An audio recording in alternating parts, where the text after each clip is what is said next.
Senator Murphy, I want to thank you for taking some time to speak with me here at the Lab School Gala. First, I wanted to start with, of course, the election results. It's still on everybody's mind while the transition's going on.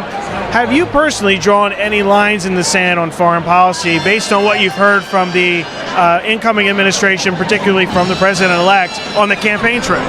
Well, I just want to make sure that he has the right people in place. Senate has the power of confirmation, so we're going to be watching carefully to make sure that the people in the State Department and the Department of Defense have experience, have the credentials to protect this country abroad.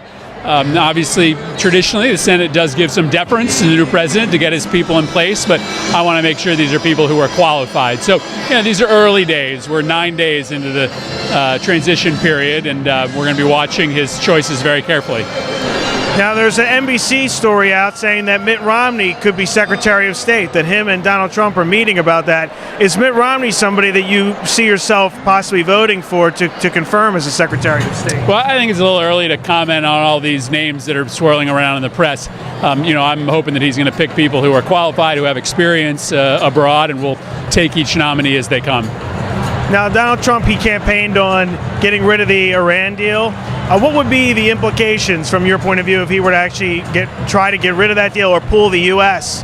out of the deal among the nations that are behind it?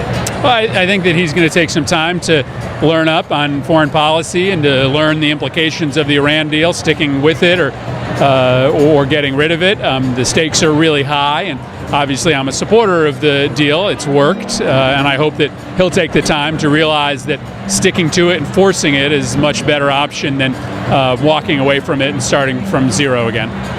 Now, the House has talked a little bit about a border security bill coming up. They've talked about a wall that Donald Trump has supported. Is that something you can get behind, a bill in the Senate that has just border security and not a pathway to citizenship? Would you get behind something like that? Well, hopefully we will be able to pass comprehensive immigration reform. I'm all for border security as long as you do the other things necessary to recognize the impossibility of deporting 12 million people, the support in the public for a pathway to citizenship. So I'm hopeful that we'll be able to come together on all of that. Thank you very much.